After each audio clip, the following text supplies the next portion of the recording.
And clear of the closing doors, please.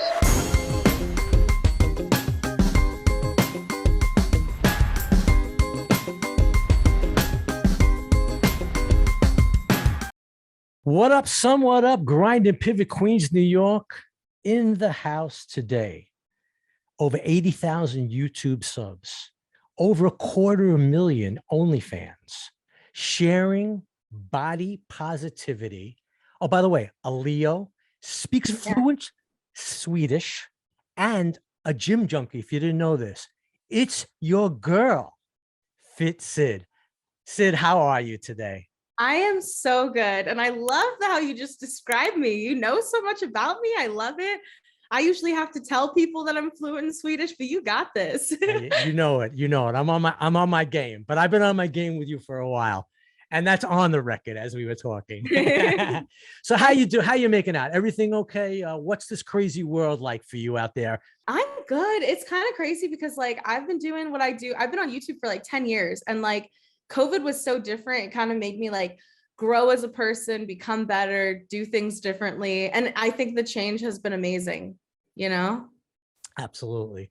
So let's kind of like get started a little bit. You do both adult content and you're also doing some other stuff on YouTube that's kind of more mainstream. We're definitely going to get to that because I think that's one of the most important parts. But how did you get started doing, let's say, the quote unquote adult content? What led you down this path? So first of all, I just want to say when I was younger, when I was in high school, even younger than that, like sixth grade, I can remember I've always been like a pretty like sexual person. Like I used to flash people on the, at school. It was a horrible thing to tell people, but I've always been that way. And when I turned 18, I was a bikini barista. And when you're a bikini barista in Arizona, specifically in the summers, it's like 120 and you're rocking a bikini outside, serving coffee to people. So I became really body confident in that moment. I started posting pictures in a bikini on Snapchat, and then it kind of like turned into bikini pictures into Venmo me and see what happens. And guys would include their Snapchat name in the Venmo. And I got shut down off of Venmo. So I don't have one anymore. It only took me 3 days and I got shut down. And then I was just sending people personally pictures. And then I had a fan who had been following me for probably 6 years. And he was like, you should join OnlyFans. And this was back when OnlyFans wasn't big. And I had no idea what I was doing, but I joined OnlyFans, very quickly realized that I wasn't going to be posting just bikini pictures there. And then one thing led to another. It was a domino effect of I sent this picture. Now they want a video. Now it's not solo. Now they want to see me with someone. And like, I was such a sexually confident person that it didn't bother me doing those things. It was very like natural. I did it at my own pace. If someone asked for something I wasn't comfortable with, I said no. And I feel like a lot of people get into this. I was definitely desperate for money. And I feel like that's like the first reason why people get in. But the reason that I stayed was because I did it the right way. I didn't do anything I wasn't comfortable with early on. Like I didn't even have my first lesbian video until like a year in. And most people, they get in, they do that as their first video and they feel like violated. And for me, I'm so thankful because I didn't realize it at the time, but I'm so thankful that I started inching my way there rather than just completely bulldozing myself. Interesting. So what were some of like the early obstacles you faced, if you did, especially because you say you were self-confident with the sexual being, Yeah. but what about your other just regular day-to-day, Sid looking in the mirror? So, okay, I didn't struggle as badly as I thought that I would looking back, seeing how other people's journeys have been. Like, I'm really lucky that mine wasn't like that, but I was also so awestruck at the money that I was making in the beginning that I didn't look in the mirror and like hate myself. The biggest thing was how my family felt about me. A lot of people don't know, but I came from a very, very, very religious background. Like my family is Orthodox. So I'm not going to say which religion, but they are Orthodox and they are very strict. I was sent a letter basically being disowned, but my mom didn't disown me. My dad didn't, thankfully. And if I hadn't had their support, like they definitely cried because they were like scared that I was going to become like a prostitute. And that my dad was scared that people were going to be touching me and stuff. And I was like, no, like they're not touching me, I promise. So once we got over the hurdle of them understanding it was like internet stuff, then they were okay with it. When they realized I wasn't doing drugs, I wasn't partying every night, like I was using the money to actually pay my bills and like get through school and do everything I was doing. Then they were like, okay, Sydney, like I bought a car with that money. They were like, well, you're not obviously like spending it on things that are just being blown away, you know? And I was trying to build my credit at the time too. So like having a little bit of a down payment for that car was really helpful to build my credit and just like actually get on my own feet. But the biggest obstacle I had was like my family being supportive and not thinking I was dirty. And that bothered me because I lost a lot of friends and family members respect. And the thing is, if they didn't respect me and see that I was a human, I didn't want them in my life anyways, but it hurt, and it hurt really badly. Like Sure. losing some friends that I had for so many years. I'm glad that I lost them in that moment, but it was crazy because when I was doing all this solo content was when I lost them. I can't imagine what they're thinking now because the stuff that I do now is so different. And like, if they were judging me then and they're doing those things in their personal lives, why are you judging me just because I'm putting it out on the internet? So like they were sending nudes for free. Like at least I was making money on it. Like, Yeah, no, but, no, for sure. For sure. but they were definitely like super judgmental. And that was the hard part, was like going to bed at night, knowing that like I was losing these people that I cared about. But genuinely, like, I'm glad I did, because now I have amazing people in my life who are just so supportive, and like anything that I want to do, they say, go and do it, Sydney. Like, we're here, we're ready for you. Like, Right, we support you. So did yeah. did you think did you contemplate the pros and cons No, consciously? no. No, right? I'm definitely a risk taker in my life, no matter what. I'm very notorious for being rebellious. When everyone in my high school found out that I started porn, because this was about a year or two after high school, because I actually graduated high school early, like age-wise. I was always like way younger than everyone else. So when I started posting this stuff, they were following me, and I was posting on my personal accounts. Like, it wasn't like these people were not seeing it.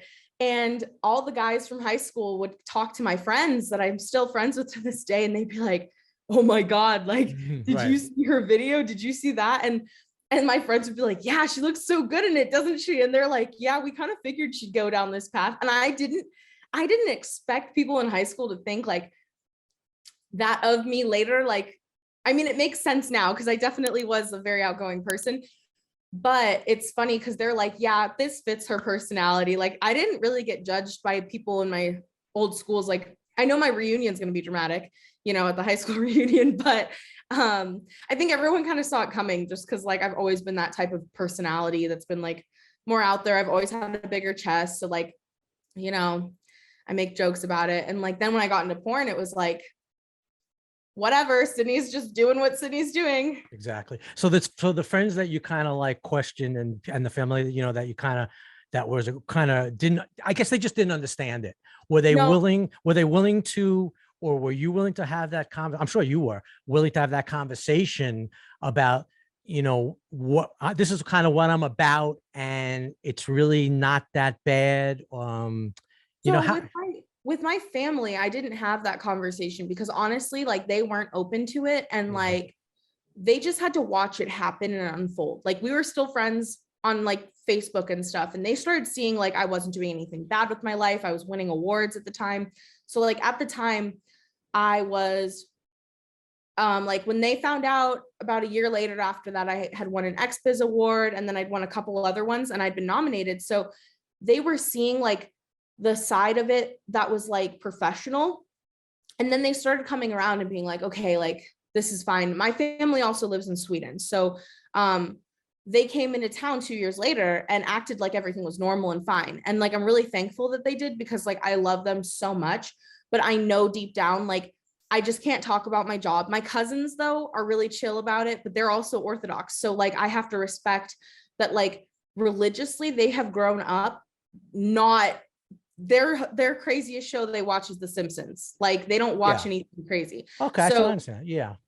yeah, so like with them, it was like hard in the beginning because they definitely came to my mom and they were like, I'm scared for Sydney, like all this stuff, like she's losing her faith. And I'm like, you guys, like, that's not what it is. I'm literally doing what makes me happy and I'm doing it safely, like, you know? And then they came around. The friends, on the other hand, I had full-blown conversations with them. And instead of them, it was crazy too, because like I've always been a wild one. So the things that I was doing before I was in this, this should not be such a shock, right? No. And they used to film me with people. Like before I got into this, I literally, one time my friend walked in on me doing some stuff with this guy and I'm like, oh, hey, like, you know, wiping my mouth. And so it's not like she had not seen that before. She wasn't naive. We were getting older anyways. And I think she just like couldn't handle that, like I was doing things that I wanted to do and she couldn't do them because she was scared of what her family was going to think if she did anything that they weren't okay with. So I think partly it was hard because she was seeing me do things that she would not maybe wanted to get into what I was doing, but I was just living my life to how I wanted to. And we just couldn't get along after that. Like it sucked because like I loved her so much and like I care about her and I still want her. And there's multiple other people, but like specifically one person that like I lost and I was so confused losing her because I was like, you've literally been there for all of my crazy stuff and now you don't want to be my friend. Like, but it also did me well because the people that I have in my life now, I tell them, hey, you want to hold my phone for a second? I took one of them to AVN. And when I went to AVN with her, we ended up doing like sake bombs and like all this crazy stuff together. And then she ended up like filming all of my scenes for that week. And like, after every scene, she was like, you did so good. Like, I'm so proud of you. Compared to having someone who's not in your corner, like you don't want that anyways. It's like when you started your podcast, like you want those people to be excited for you. Of course.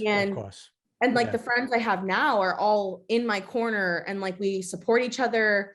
And even if I have a mess up or something bad happens, like they never judge me, you know, by what you're doing. Right. Yeah. Like if I need to tell them like, oh, like I need to vent, it's never a judgment zone. Sure. Absolutely. You know, it's interesting too, looking at it from like, even from I'm on the outside a little bit and maybe a little older, you know, it's funny. I think down the road, in years to come, as people mature and live longer, you know, some of those people are going to probably, you know, come back and rekindle and maybe understand, because at the end of the whole thing, you know, you just sit, you're really just the same. You're really the same person. I mean, it's not that big, not that big of a deal. You're still Sid.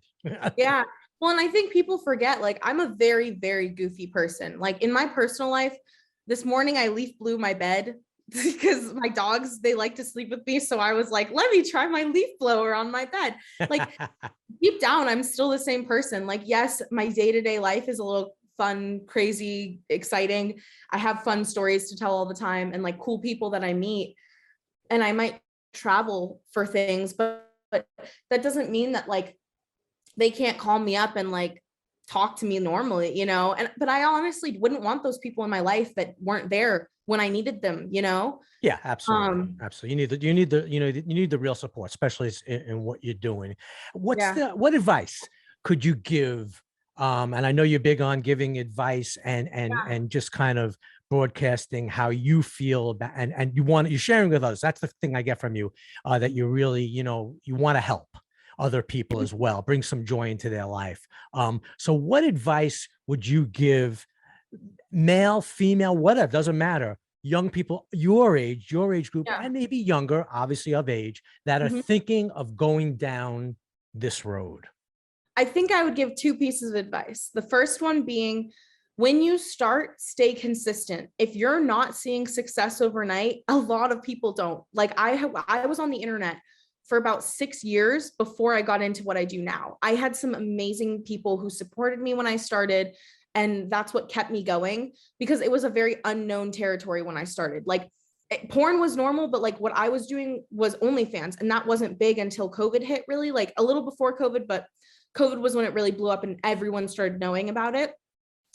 before that, I was lucky because I had built a base, you know, and then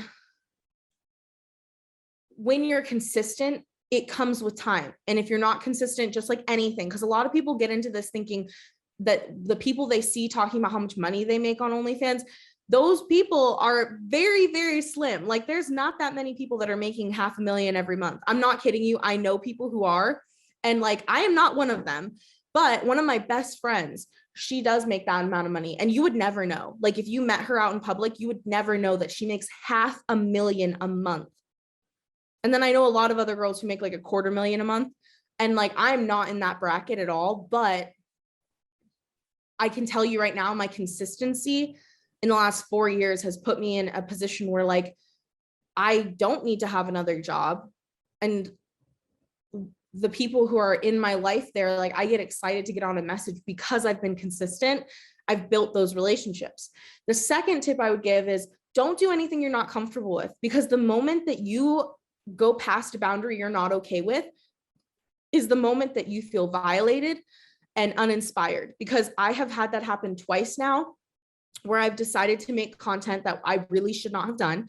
And it's not because it wasn't allowed or anything like that. It was genuinely something that I personally had no interest in making, but I just really wanted to make the money off of it. And I shouldn't have done it. Like I have made videos getting absolutely obliterated on my throat and then like vomiting.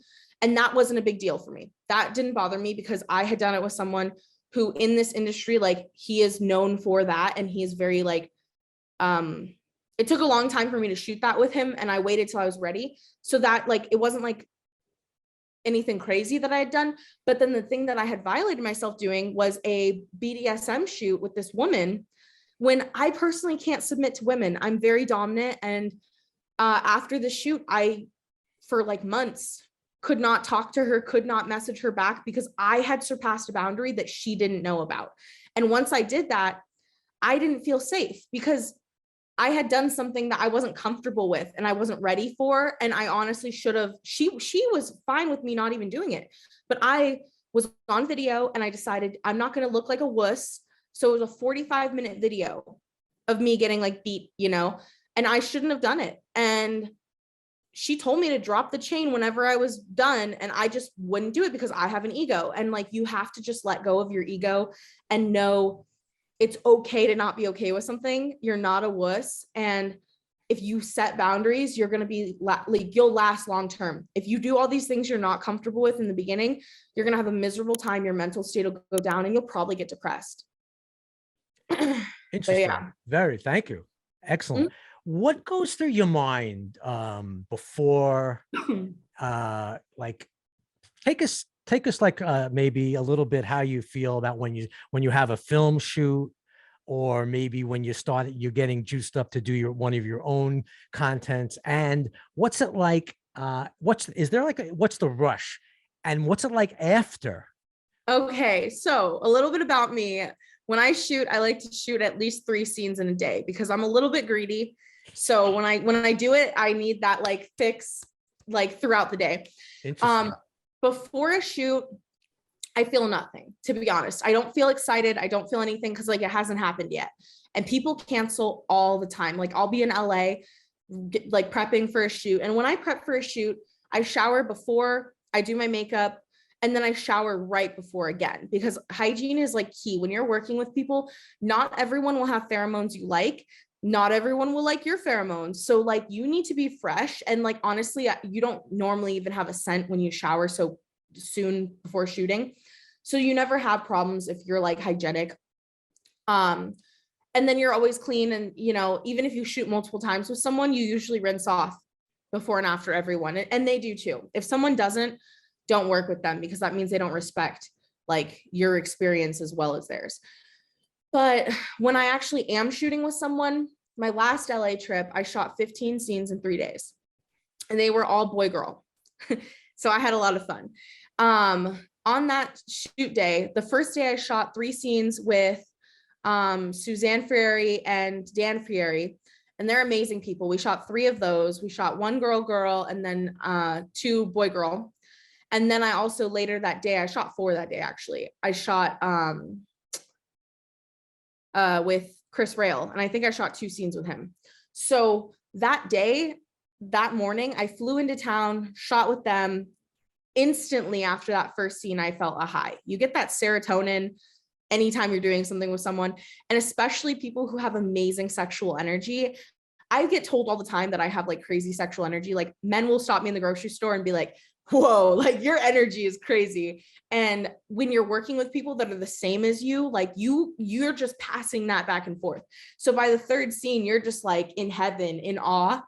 And then I had to shoot, not had to, I was very thankful to shoot with Chris Rail, and he and I had amazing chemistry on and off of set. So like, it was definitely intense. Like the person who films for me actually left the room because she was like, Sydney, you guys are just crazy right now.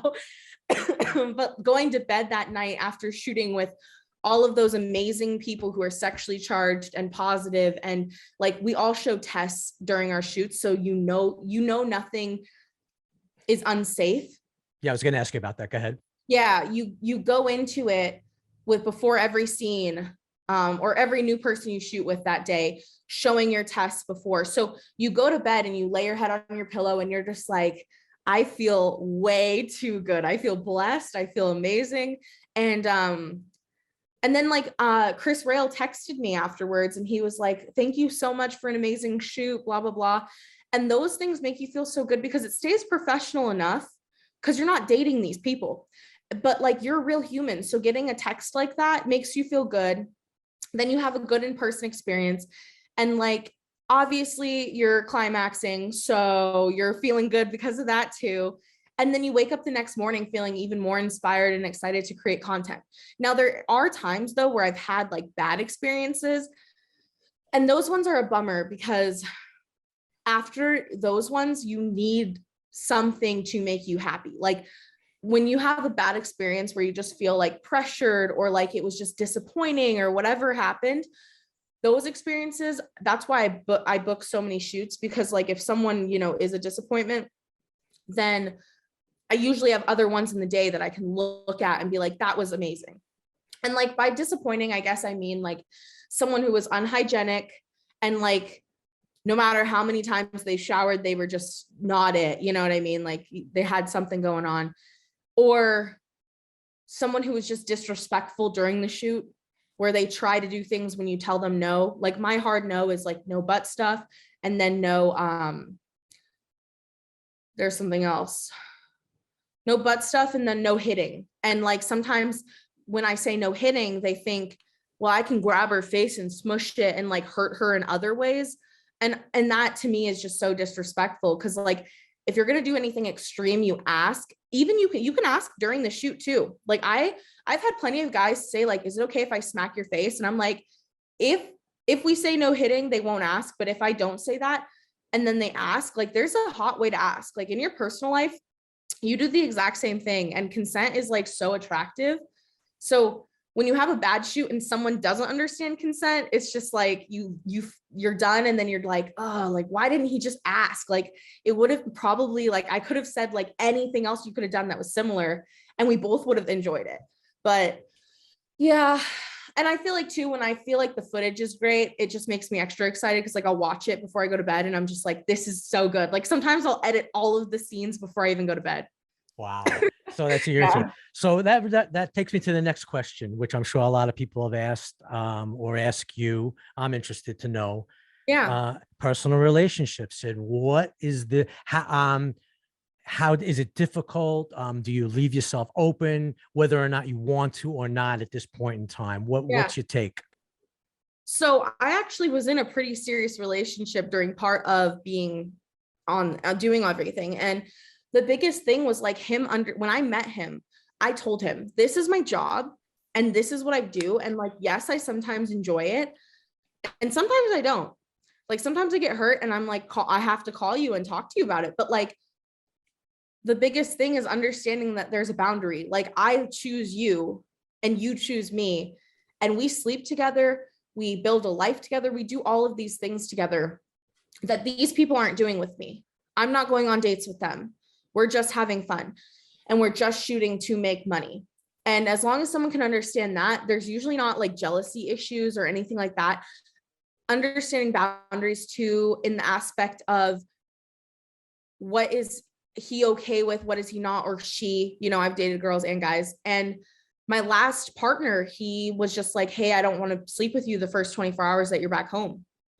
And I felt that that was completely valid, because like he wanted me to kind of just like release all of these other people's energies, and like That's fair. I think that's fair. Yeah. I think that's fair. Yeah. And I was never offended, but I feel like sometimes people are too scared to say that to their partner. And then they have all these fights, and it's just like, be respectful of like wherever someone else stands. Like he never thought of me as like dirty or anything. He just personally wanted to wait 24 hours. And then after that, it was fine. And he also filmed with me too. So when we filmed together, like, you know, it was different. Like he and I did different things that I wasn't doing with other people because I wasn't comfortable doing with other people. And also like, now that I'm single, I'm on dating apps and like having to explain to people. And a lot of them immediately are like, oh, that's so hot. Like, where can I watch your stuff? And I'm just like, dude, like, get to know me. Like, there's so much more to me than this. Like, that's probably the wrong opener. Yeah. Like, I actually went on a date with this guy, and the first date, he told me no gangbangs, no BBC, no blah, blah, blah. And I literally was like, bro, like I can do whatever gangbangs I want to do. Like, get out of here with that. And then him saying that he didn't want me to be with black men. I was like, hell no, like I could never date you, because I don't want someone that's putting like restrictions on me, especially when it's like specific, like racially ones, you know? And like, those are things that actually help me, because I'm so upfront with my job. And a lot of people recognize me too.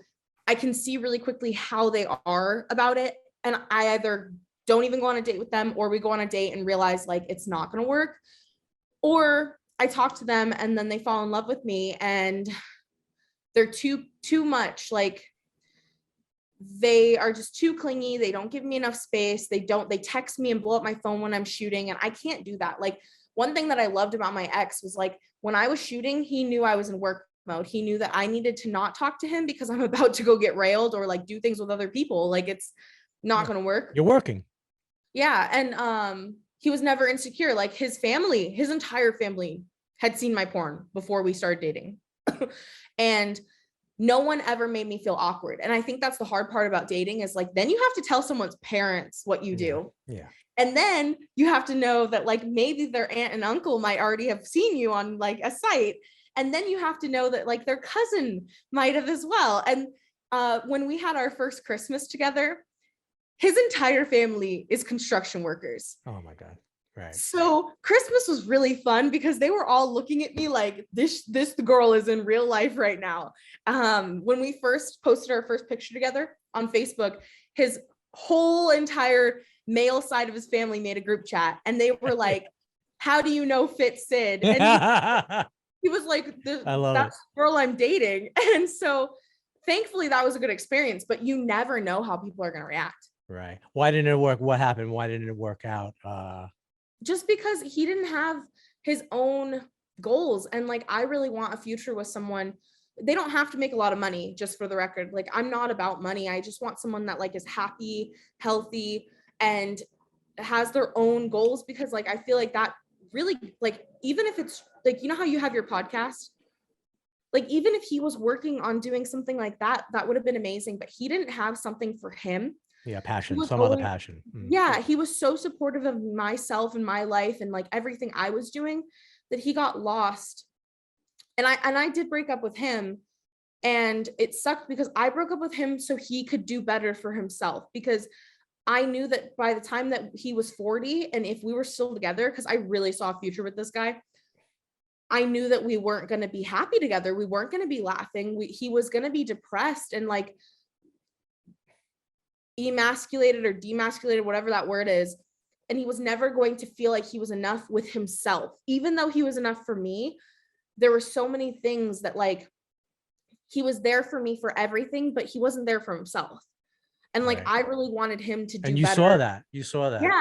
Yeah. Because Wow. I saw how amazing he was as a person, and like, you know, maybe eventually we'll get back together, but I just feel like he needed to find things that made him happy. And Yeah. like materialistic things don't make you happy. It's like the passion behind it. And Right, of course. I wake up every day excited for like any projects I'm working on. And like with him, it was him being like, wow, babe, that's so exciting. That's so awesome. But then like, I'd be like, what should we do for you? Like, you want to start a car detailing business? You want to do this?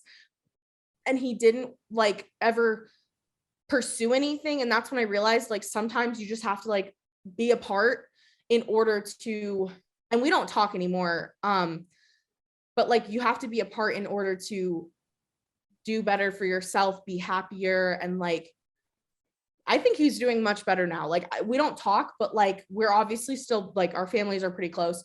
And so like I've heard what he's doing with his life and I'm excited for him because I feel like I was so like, so many things were happening in my life all the time that like he was so focused on mine that he couldn't even focus on his. Right. So you do, I think you might have done him a solid, by the way.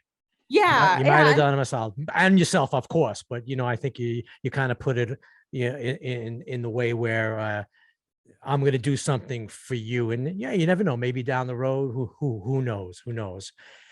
So pivotal moment in FITSID's life. Give us one pivotal, crazy moment that changed everything for you. It's hard. This is hard. I have so many. I have like a decent amount. Give me a couple. Give me, you know. Okay. So the first pivotal moment was when I decided I was sick and tired of feeling sick and tired. And that was when I was 15. I started getting up at 4:00 in the morning and working out every day. And that's when I showed myself, like during that time, I showed myself that I was capable of doing anything I set my mind to. That was like, even though it was weight loss based, it was so important because when I did that, I realized anything I do, as long as I do it 100%, I can do it. It also was the moment that I, started FITSID. So that was my first pivotal moment. The second one, this is going to be bad to say, but the second one was actually when I lost my virginity because I had such a positive experience. And he told me, and then I looked pretty and I said, can I see? So he took a video and no one ever saw it, but he took a video. And in that moment, I realized that I was confident enough to let some person take a video of me to show me what I look like. And that is most likely why I'm so sexually confident, because I had the great first experience. And also I did that the first time with no hesitation. That's amazing. Have you ever told that story before? Have you ever said to anybody? I've recorded an audio for OnlyFans, right? Like, so people who ask about it, I have that, but I haven't talked about it like publicly because it just hasn't come up. And then also I did have it on YouTube and it got taken down. So right. Amazing. Speaking of YouTube, let's change courses. You do have a YouTube channel, which is cranking, and we're going to put everything down in below, subscribe, like, comment, the whole 9 yards. You'll get your shout outs later, of course. But I've been watching a little bit of the YouTube as well, and it's much different. It's about body positivity, it's about confidence, and I want you to kind of let the listeners know, your followers as well, of course, where you're coming from with that, because I love the part, and I got to tell you, I stole it from in your intro, just before, when you come on, you go, hey guys, it's your girl FITSID, boom. It's like, I'm here, I'm happy. I'm going to give you the rundown of something good. Yeah. So, with my channel, I think the biggest thing is I started that channel 10 years ago. I originally did makeup. I'm horrible at makeup, so I don't know why I thought that was a good idea, but I did it and I loved it because it taught me so many things about like how to make videos, how to be confident on camera. And I tried it, and then I did fashion. I don't have a sense of fashion, so that wasn't really a thing for me either, but it gave me good experience. And then I got into fitness. And that was when I really found something I was passionate about. For about 5 or 6 years, I was like very, very passionate about weight loss and working out. And like, I still am, but it was like very focused on losing weight. And I had a lot of girls who looked up to me then because I have hypothyroidism. So I have a very hard time, and my thyroid has gotten way worse since COVID started. It's been like a pretty big like health struggle I've had. But before that, I've had hypothyroidism and Hashimoto's like a very big part of my life. And I was a beacon of hope for a lot of people because I'd lost 55 pounds with that condition. And a lot of people, you know, my doctors always say like, you can't really lose weight with that, but like I did it. And I know anyone can. It's just it's a longer process, and it's a lot stricter that you have to be if you want those results. So I was the type of person that people were looking at saying like, Sydney did it. And I have a belly, I have stretch marks. I'm not some plastic person. I've never had work done. I've never had a single thing of work done. And so people that were in high school, college, you know, housewives, whatever, were looking at me thinking like, wow, this gives me motivation and hope that like someone's done it. Then I had gotten into that relationship and I started gaining the weight back because this man ate McDonald's 3 times a day, was skinny, never had weight issues, could not understand how I didn't love myself. Well, I loved myself, but I didn't like want to be that weight, you know? So I ended up gaining the weight, and I had to learn while I was gaining this weight, I had to learn like to love myself again. I had to learn like the number on the scale doesn't mean anything. And I decided to use my channel instead of not posting and being ashamed of myself. I realized 2 things. Number 1, you're always going to be someone's type, whether you think you are or not. Someone out there thinks you're hot as heck. And I know for me, like there are so many men that tell me all the time, like when I tell them they're attractive, they're like, what are you talking about, Sydney? Like no one thinks that. And I'm like, I promise you, they're just not telling you. Like, and for me, I never thought I was attractive in high school. And last night I actually sent a picture of what I used to look like in high school, like 8th or maybe 8th grade, to this guy. And he was like, I am not trying to be weird, Sydney. He's like, but I would have had a mad crush on you. And I was like, I never thought I was cute then. And now I know, like, I look back and I'm like, oh my gosh, like 3 years ago, I was so cute.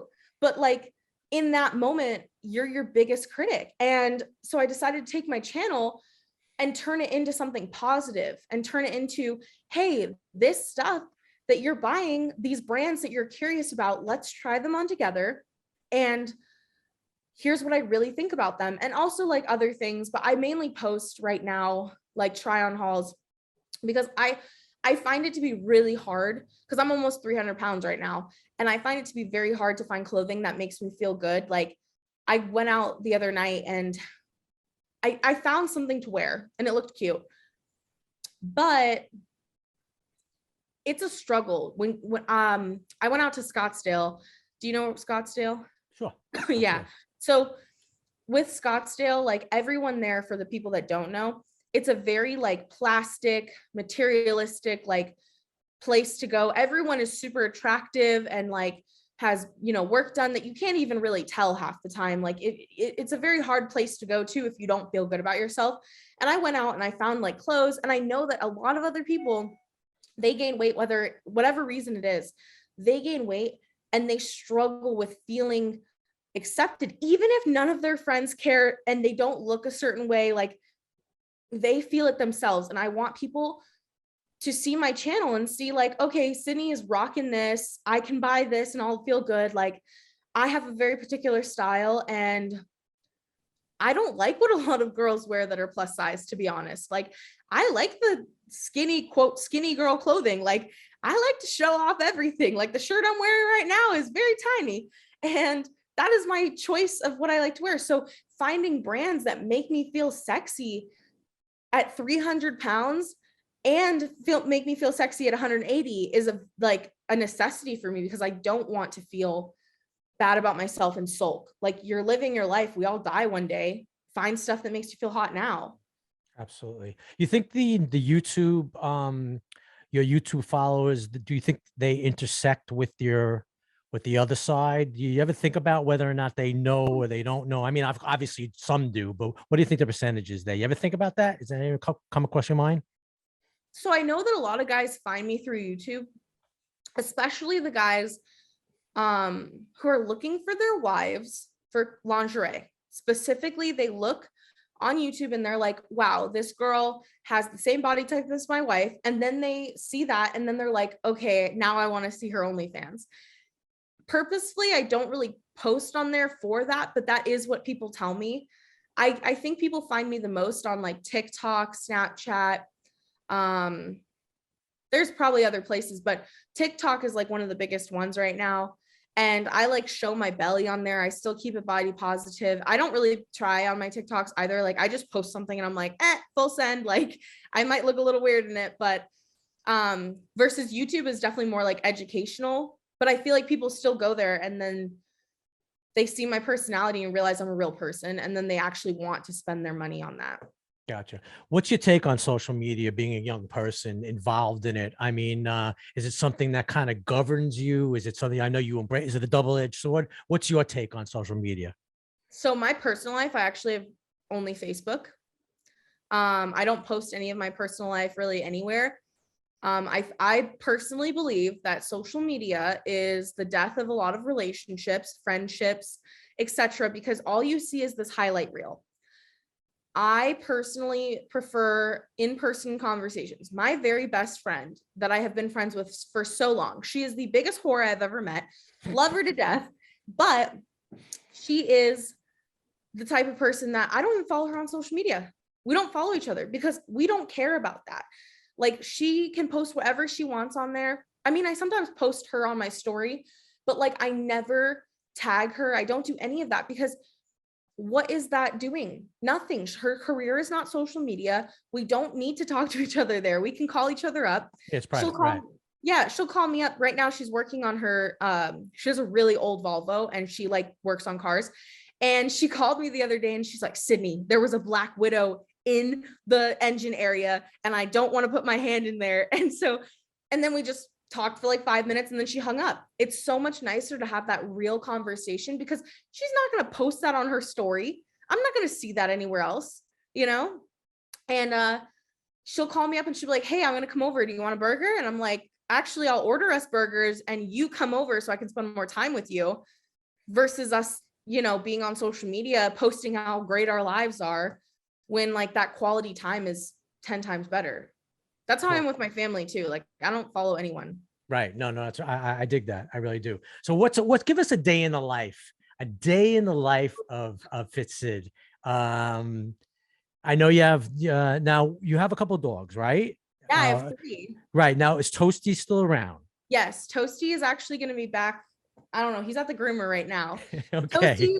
Toasty though will not be on video. He is very determined to stay off of it unless I'm giving him something. Like he has the cutest little personality because when I started YouTube, I had Toasty or I guess I got Toasty when during YouTube, but Toasty has learned over the years that when the phone or the camera or even live stream comes on, he's not getting paid, so he's not getting in it. I love it. So a day in the life. Give me a day in the life of not Tough Toasty. Give me everybody might want to know what Toasty's doing. Right? Give me a day in the life. So I wake up in the morning. It kind of depends because like last night I didn't go to bed till 5 in the morning. So normally I wake up around 6 or 5 and then I feed my dogs because they're annoying and they literally will bite my face, lick my face. They're so cute, but I'm like, okay, I need to feed you before you eat me. I feed all of them. I make myself breakfast. Sometimes I order food too, because like one of my friends, she comes over, like she should just live with me. She knows how lonely I am. Sometimes like I have roommates, but like they have very different lives than me. They have normal like 9-to-5 jobs. So one of them is like gone all the time because they have like a partner and they're like here like 5% of the time. So one of my friends comes over and then we like hang out and talk and like they do OnlyFans as well. So like a lot of the time, like we'll sit here at my kitchen table and we'll like work together. And sometimes they even help me with like random stuff. Like they personally have a lot to do on their OnlyFans, but they enjoy like if I'm filming a YouTube video, they love like seeing all the stuff that I bought for like my try on hauls. And I usually try to like get up, shower, work for like 3 or 4 hours and answer like all of my messages. And I get so many messages and like I really like to remember things, have full-blown conversations. So Sometimes I sit here, sometimes I sit in bed, sometimes I sit on my couch, but I work on my laptop and my phone at the same time, because when you're like talking to people on OnlyFans, I airdrop the pictures to my laptop and then let them load up when I send them to fans and stuff. So sometimes it's just like easier to work off of both at the same time. So that's like probably up until like noon, I do that. And in that time, like I've eaten once or twice. And then I bought a treadmill recently. I hate it, but I love it. Like it's a, you know, bittersweet relationship. I have a Peloton and a treadmill. Fun fact though, I don't pay the Peloton subscription because I'm very frugal. So like I have it, I just don't do what other people do. I just ride on it. And my gym, like my garage is like basically a converted gym. It's been a work in progress for a long time because it's so expensive to do those things. But like with COVID and like my testing for STD testing, you can't work unless you don't have COVID. So I don't want to be at a gym. So right now I've been doing my treadmill, and I've been doing like the 30-12 whatever split that's like all famous on all social media platforms right now. Because I'm trying to get my endurance back up. It's really hard. Like the Peloton, I can do like resistance 76 and kick ass, but I needed to get a treadmill because it's very different than the Peloton. And I think it makes me work harder in different ways. That's around noon to 2. And then I continue answering messages again. And my days are always different, but like, that's what my ideal day is. I answer messages again, make content. So sometimes I make content during the morning and then I like work out, or vice versa, because like, you know, sometimes I like need to shower before I shoot. And then, yeah, I do that. And then I usually take like a dinner break. My friends come over all the time too. So like my house is like a revolving door.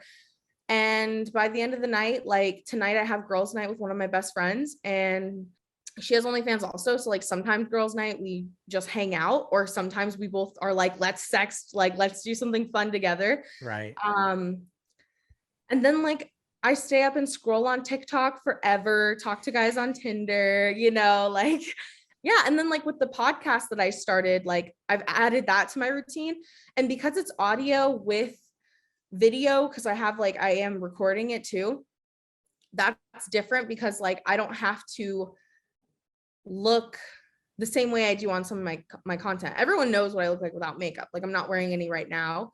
So thankfully I don't have to get all dolled up when I shoot. So like my day can be shoot, workout, shoot again, or get all the computer work done, then work out, and then shoot. And sometimes I don't work out till like 4 or 5, just depending on the day. Right. So, I mean, anybody out there that's listening and they want to take this on, I mean, you let them know that it's a lot of work, isn't it? It's Yeah. a ton of work. Constantly on, right? Yeah, especially if you are someone like me who has, I have a pride in like my work. I don't want to be a scammer. So like sending stuff in a timely manner to people is very important. Answering questions before they pay for something is something that I have to do. And like, then promoting yourself, like all of that, like my typical days are 16 hours. They're long. And sometimes like being on a computer or my phone for that long is super like debilitating at times. So I like usually work 7 days a week, but one of those days I always spend time with family. And my biggest thing is like, when you get into this, you need to dedicate that time to doing this, especially to grow. And then if you're doing it by yourself, like I am, I sometimes have friends though, who like come over and like help me like set up for something. I'm pretty much doing all this on my own, and I edit my own YouTube videos, edit my own porn videos. Like I edit everything myself. That takes time too. So even if you film it, how are you going to get out there? And you just have to like ask yourself, like, am I committed to working long hours? And then where am I going to fit time in for like balance? Because I don't have as much balance as other people do, but I've been really working on like working out, because if I can find 2 hours a day to work out and shower, then I feel 10 times better. And depending on what everyone likes, you know, you might need that 2 hours to decompress. You might need that 2 hours for your love life. Like I personally want someone in my, like when I find someone for my love life, I want someone that can come over to my place and spend time with me and cook me dinner. Right. And like not make my life harder. Obviously I'm like a little bit of a romantic, so I like to go and like bring them like lunch and make them lunch and like bring snacks and do stuff like that. But like in the beginning, when it comes to like getting to know someone, I don't want someone that's going to like make me stress out that I'm like missing out on opportunities that I need to, you know, or sending things to fans or, you know, whatever else is going on. So yeah, no pressure, no pressure. Yeah, but a lot of people don't understand OnlyFans isn't just snap a pic and yeah, no, it's a ton of it seems like a ton of work. What FITSID, are you even keel? Are you moody? Are you high? Are you low? I mean, you know, you're very up, you're very positive, you're very bubbly, vivacious, but what's the other side? Is there another side? I'm very, very bubbly around other people. When I'm by myself though, I'm extremely chill and like relaxed. I love watching SVU by myself and just chilling on the couch with my dogs. I love snuggling them and like I love traveling by myself as well. And when I do that, I'm calm. I'm like centered.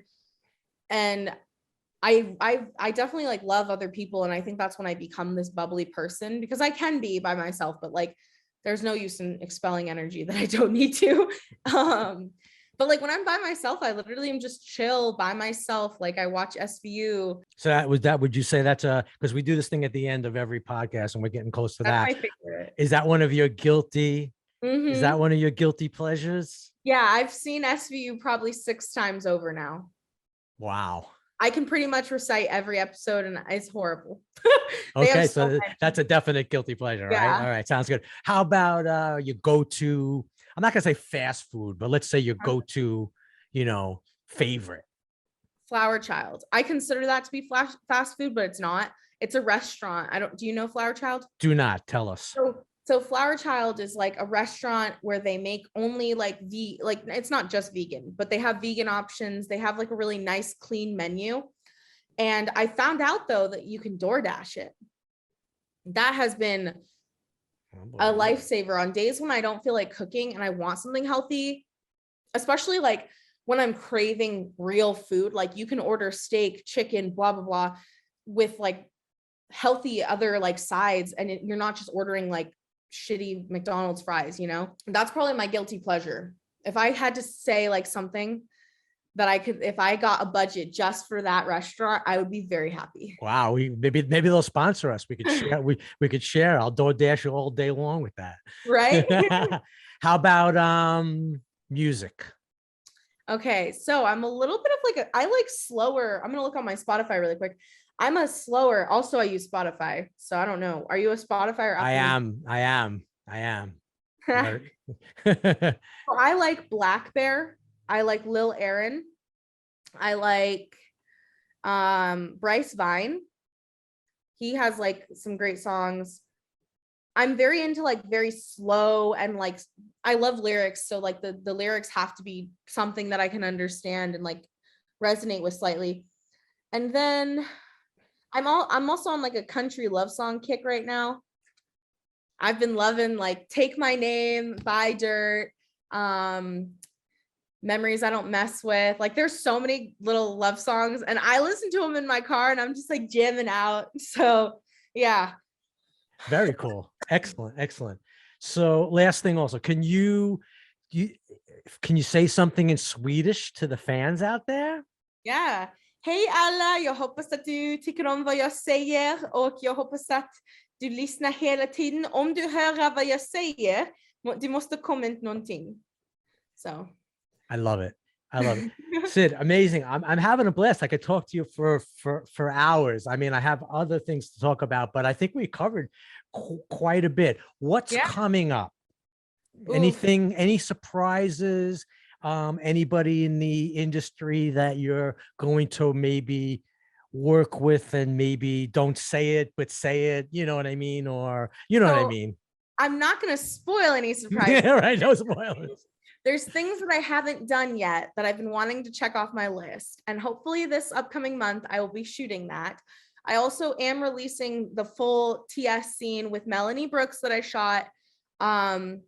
It'll be officially on my feed starting March.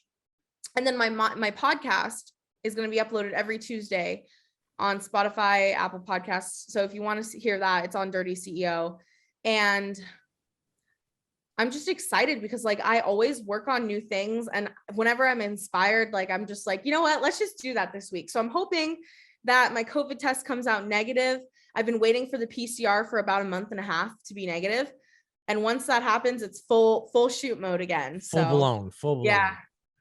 Excellent. But thank you so Amazing. much for having me on. I can't, yeah, I'm so happy. I'm really psyched. I mean, I got so much from you. I just think mostly, again, you know, just that positive vibe on all ends. And I'm so happy that you took the time. You look great. I'm hoping you're feeling great. You sound great. I do, way better than I was. And I wish you really, really, absolutely, you know, good luck, the best. And I hope we stay in touch as well. Yeah. And I thank you so much. Grind and Pivot, pivotal moments that changed everything with your girl, FITSID. And really appreciate it. God bless you. Peace to you. And anything you want to say to go out, please say it. No, I just appreciate being on here. FITSID out. Have a great time, guys. Closing doors, please.